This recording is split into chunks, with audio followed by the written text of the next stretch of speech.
guys, it's Adalynn. So today I'm doing something a little different. I realized when I was actually filming this chapter that chapter 8 was a little too long, so I cut it short and I only did half the chapter. Hope you don't mind, but let's go right on into this week's video. Chapter 8, we visit the Demon Dude Ranch. We finally stopped in a room full of waterfalls. The floor was one big pit, ringed by a slippery stone walkway. Around us, on all four walls, water tumbled from huge pipes. The water spilled down into the pit, and even when I shined a light, I couldn't see the bottom. Briar slumped against the wall. He scooped up water in a dozen hands and washed his face. "This pit goes straight to Tartarus," he murmured. "I should jump in and save you trouble." "Don't talk that way," Annabeth told him. "You can come back to camp with us. You can help us prepare. You know more about fighting titans than anybody." "I've nothing to offer," Briar said. "I've lost everything." "What about your brothers?" Tyson asked. "The other two must still stand tall as mountains. We can take you to them." Briar's face expression morphed to something even sadder, his grieving face. "They're no more. They faded." The waterfalls thundered. Tyson stared into the pit and blinked tears out of his eyes. "What exactly do you mean they faded?" I asked. "I thought monsters were immortal, like the gods." "Percy," Grover said weakly, "even immortality has limits. Sometimes monster gets forgotten and they lose their will to stay immortal." Looking at Grover's face, I wondered if he was thinking of Pan. I remembered something Medusa had told us once, how her sisters, the other two Gorgons, had passed on and left her alone. Then last year, Apollo said something about the old god Helios disappearing and leaving him with the duties of the sun god. I never thought about it too much, but now, looking at Briar's, I realized how terrible it would be to be so old, thousands and thousands of years old, and totally alone. "I must go," Bryce said. "Cronus' army will invade camp," Tyson said. "We need help." Bryce hung his head. "I cannot, Cyclops." "You are strong." "Not anymore," Bryce rose. "Hey." I grabbed one of his arms and pulled him aside, where the roar of the water would hide our words. "Bryce, we need you. In case you haven't noticed, Tyson believes in you. He risked his life for you." I told him about everything. Loop's invasion plan, the Labyrinth entrance at camp, Dallas's workshop, even Cronus' golden coffin. Bryce just shook his head. "I cannot, demigod. I do not have a finger gun to win this game." To prove his point, he made 100 finger guns. "Maybe that's why monsters fade," I said. "Maybe it's not about what the mortals believe. Maybe it's because you give up on yourself." His pure brown eyes regarded me. His face morphed into an expression I recognized. Shame. Then he turned and trudged off down the corridor until he was lost in the shadows. Tyson sobbed. "It's okay," Grover hesitantly patted his shoulder, which must have taken all his courage. Tyson sneezed. "It's not okay, good boy. He was my hero." I wanted to make him feel better, but I wasn't sure what to say. Finally, Annabeth stood and shouldered her backpack. "Come on, guys. This pit is making me nervous. Let's find a better place to camp for the night." We settled in a corridor made of huge marble blocks. It looked like it could have been part of a Greek tomb, with bronze torch holders fastened to the walls. It had to be an older part of the maze, and Annabeth decided this was a good sign. "We must be close to Dallas's workshop," she said. "Get some rest, everybody. We'll keep going in the morning." "How do we know when it's morning?" Grover asked. "Just rest," she insisted. Grover didn't need to be told twice. He pulled a heap of straw out of his pack, ate some of it, made a pillow out of the rest, and was snoring in no time. Tyson took longer getting to sleep. He tinkered with some metal scraps from his building kit for a while, but whatever he was making, he wasn't happy with it. He kept assembling the pieces. "Hey, I'm sorry you lost the shield," I told him. "You worked so hard to repair it." Tyson looked up. His eye was bloodshot from crying. "Do not worry, brother. You saved me. You wouldn't have had to if Briars had helped." "He was just scared," I said. "I'm sure he'll get over it." "He is not strong," Tyson said. "He is not important anymore." He heaved a big sad sigh, then closed his eye. The metal pieces fell out of his hands, still unassembled, and Tyson began to snore. I tried to fall asleep myself, but I couldn't. Something about getting chased by a large dragon lady with poison swords made it real hard to relax. I picked up my bedroll and dragged it over to where Annabeth was sitting, keeping watch. I sat down next to her. "You should sleep," she said. "Can't. You doing all right?" "Sure. First day leading the quest. Just great." "We'll get there," I said. "We'll find the workshop before Luke does." She brushed her hair out of her face. She had a smudge of dirt on her chin, and I imagined what she must have looked like when she was little, wandering around the courtyard with Lily and Luke. Once she stayed there from the mansion of the Eagle Cyclops when she was only 7. Even when she looked scared like now, I knew she had a lot of guts. I just wish the quest was logical, she complained. I mean, we're traveling, but we have no idea where we'll end up. How can you walk from New York to California in a day? Space isn't the same in the maze. I know. It's just... She looked at me hesitantly. Percy, I was kidding myself. All that planning and reading, I don't have a clue where we're going. You're doing great, but besides, we never know what we're doing. It's always works out. Remember Curse's Island? She snorted. You made a cute guinea pig. And Waterland, how you got us thrown off that ride? I got us thrown off? That was totally your fault. See, it'll be fine. She smiled, which I was glad to see, but the smile faded quickly. Percy, what did Hera mean when she said you knew the way to get through the maze? I don't know, I admitted. Honestly. You tell me if you did. Sure. Maybe. Maybe what? Maybe if you told me the last line of the prophecy would help. Annabeth shivered. Not here. Not in the dark. What about the choice Gannis mentioned? Hera said, stop. Annabeth snapped. Then she took a shady breath. I'm sorry, Percy. I'm just stressed. But I don't know. I've got to think about it. We sat in silence, listening to strange creaks and groans in the maze. The echo of stones grinding together as tunnels changed, grew, and expanded. The dark made me think about the visions I'd seen of Nico D'Angelo, and suddenly I realized something. Nico was down here somewhere, I said. That's how he disappeared from camp. He found the labyrinth, then he found a path that led down even farther to the underworld. But now he's back in the maze. He's coming after me. Annabeth was quiet for a long time. Percy, I hope you're wrong, but if you're right... She stared at the flashlight beam, casting a dim circle on the stone wall. I had a feeling she was thinking about her prophecy. I'd never seen her look more tired. How about I take first watch, I said. I'll wake you up if anything happens. Annabeth looked like she wanted to protest, but she nodded, slumped onto her bedroll, and closed her eyes. When it was my turn to sleep, I dreamed I was back in the old man's labyrinth prison. It looked more like a workshop now. Tables were littered with measuring instruments. A forge burned red-hot in the corner. The boy I'd seen in the last dream was stoking the bellows, except he was taller now, almost my age. A weird funnel device was attached to the forge's chimney, trapping the smoke and heat and channeling it through a pipe into the floor, next to a big bronze manhole cover.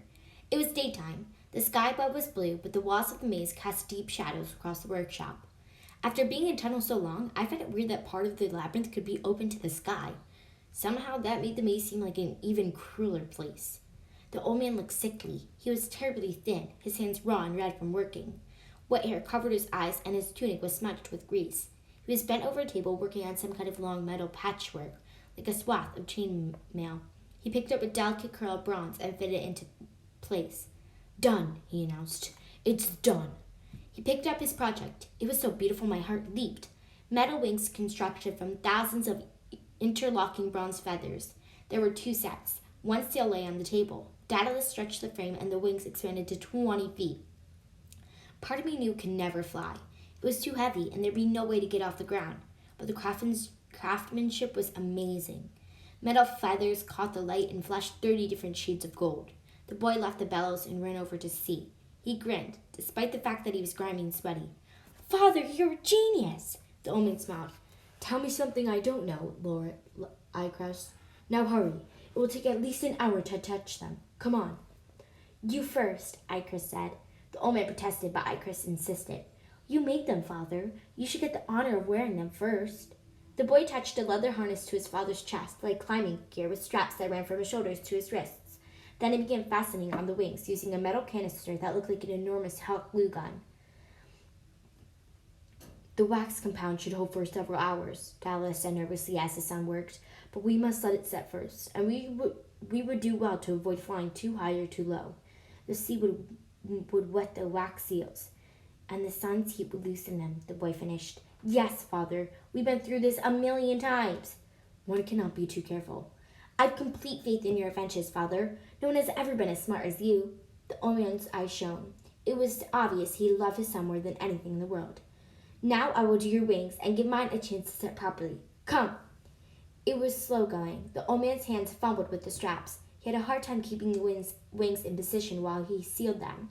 His own metal wings seemed to weigh him down, getting in his way while he tried to work. Too slow, the old man muttered. I am too slow. Take your time, father, the boy said. The guards aren't due until... Boom! The workshop doors shattered. Dallas had barred them from the inside with the wooden brace, but still they had shook on their hinges. Hurry! Icarus said. Boom! Boom! Something heavy was slamming into the doors. The brace held, but a crack appeared in the left door. Dallas worked furiously. A drop of hot wax spilled onto Aquarius' shoulder. The boy winced, but did not cry out. When his left wing was sealed to the straps, Dallas began working on the right. We must have more time, Dallas murmured. They are too early. We need more time for the seal to hold. It'll be fine, Icarus said, as his father finished the right wing. Help me with the manhole. Crash! The door splintered, and the head of a bronze battering ram emerged through the breach. Axis cleared the debris, and 2 armed guards entered the room, followed by the king with the golden crown and the spear-shaped beard. Well, well, the king said with a cruel smile. Going somewhere? Dallas and his son froze, their metal wings glimmering on their backs. We're leaving, Minos, the old man said. King Minos chuckled. I was curious to see how far you get on this little project before I dashed your hopes. I must say I'm impressed. The king admired the wings. You look like metal chickens, he decided. Perhaps we should pluck you and make a soup? The guards laughed stupidly. Metal chickens, one repeated. Soup. Shut up, the king said. Then he turned again to Dallas. You let my daughter escape, oh man. You drove my wife to madness. You killed my monster and made me the laughing stock of the Mediterranean. You will never escape me. Icarus grabbed the wax gun and sprayed at the king, who stepped back in surprise. The guards rushed forward, but each got a stream of hot wax in his face. The vent! Icarus yelled to his father. Get them! King Minos raged. Together, the old man and his son pried open the manhole cover, and a column of hot air blasted out of the ground. The king watched, incredulous, as the inventor and son shot into the sky on the bronze wings carried by the updraft. Shoot them! The king yelled, but his guards had brought no bows. One threw his sword in desperation, but Daedalus and Icarus was already out of reach. They wheeled above the maze in the king's palace, then zoomed across the city of Knossos and out past the rocky shores of Crete. Icarus laughed. Free father, you did it! The boy spread his wings to their full limit and soared away on the wind. Wait! Daedalus called. Be careful! But Icarus was already out over the open sea, heading north and delighting in their good luck. He soared up and scared an eagle out of its flight path, then plummeted toward the sea like he was born to fly, pulling out of a nosedive at the last second. His sandals skimmed the waves. Stop that! Daedalus called, but the wind carried his voice away. His son was drunk on his own freedom. The old man struggled to catch up, gliding clumsily after his son. They were miles from Crete, over deep sea, when Icarus looked back and saw his father's worried expression. Icarus smiled. Don't worry, father. You're a genius. I trust your handiwork. The first metal feather shook loose from its wings and fluttered away. Then another. Icarus wobbled in midair. Suddenly, he was shedding bronze feathers which twirled away from him like a flock of frightened birds. Icarus! His father cried. Glide! Extend the wings! Stay as still as possible! But Icarus flapped his arms, desperately trying to assert control. The left wing went first, ripping away from the straps. Father! Icarus cried, and then he fell. The wings stripped away until he was just a boy in the climbing harness and a white tunic. His arms extended into a useless attempt to glide. I woke with a start, feeling I was falling. The corridor was dark. In the constant moaning of the labyrinth, I thought I could hear the anguished cry of Daedalus calling his son's name, as Icarus, his only joy, plummeted toward the sea, 300 feet below. There was no morning in the maze, but once everyone woke up and a fabulous breakfast of granola bars and juice boxes, we kept traveling. I didn't mention my dream. Something about it had really freaked me out, and I didn't think the others needed to know that. The old stone tunnels changed to dirt with cedar beams, like a gold mine or something. Edith started getting agitated. This isn't right, she said. It should still be stone. We came to a cave where stalactites hung low from the ceiling. In the center of the dirt floor was a rectangular pit, like a grave. Grover shivered. It smells like the underworld in here. Then I saw something glinting at the edge of the pit, a foil wrapper. I shined my flashlight into the hole and saw a half-chewed cheeseburger floating in brown carbonated muck. Nico, I said. He was summoning the dead again. Tyson whimpered. Ghosts were here. I don't like ghosts. We've got to find him. I don't know why, but standing at the edge of the pit gave me a sense of urgency. Nico was close. I could feel it. I couldn't let him wander around down here, alone except for the dead. I started to run. Percy! Annabeth called. I ducked into a tunnel and saw light up ahead. By the time Annabeth, Tyson, and Grover caught up with me, I was staring at daylight streaming through a set of bars above my head. We were under a steel grate made out of metal pipes. I could see trees and blue sky. Where are we? I wondered. Then a shadow fell across the gate and a cow stared down at me. It looked like a normal cow, except it was a weird color. Bright red, like a cherry. I didn't know cows came in that color. The cow moved, put one hoof tentatively on the bars, then backed away. It's a cattle guard, Grover said. Oh, what? I asked. They put them at the gates of ranches so cows can't get out. They can't walk on them. How do you know that? Grover huffed indignantly. Believe me, if you had hooves, you know about cattle guards. They're annoying. I turned to Annabeth. Didn't Hera say something about a ranch? We need to check it out. Nico might be up there. She hesitated. All right, but how do we get it out? Tyson solved that problem by hitting the cattle guard with both hands. It popped off and went flying out of sight. We heard a clang and a startled boo. Tyson blushed. Sorry, cow, he called. Then he gave us a boost out of the tunnel. We were on a ranch all right. Rolling hills stretched out to the horizon, dotted with oak trees and cactuses and boulders. A barbed wire fence ran from the gate in either direction. Cherry-colored cows roamed around, grazing on clumps of grass. Red cattle, Annabeth said. The cattle of the sun. What? I asked. They're sacred to Apollo. Holy cows? Exactly. But what they're doing... Wait, Grover said. Listen. At first, everything seemed quiet. But then I heard it. The distant baying of dogs. The sound got louder. Then the underbrush rustled and 2 dogs broke through. Except it wasn't 2 dogs. It was 1 dog with 2 heads. It looked like a greyhound, long and snaky and sleek brown, but its neck V'd into 2 heads. Both of them snapping and snarling and generally not very glad to see us. Bad Gannis dog, Tyson cried. Oof, Grover told it and raised a hand in greeting.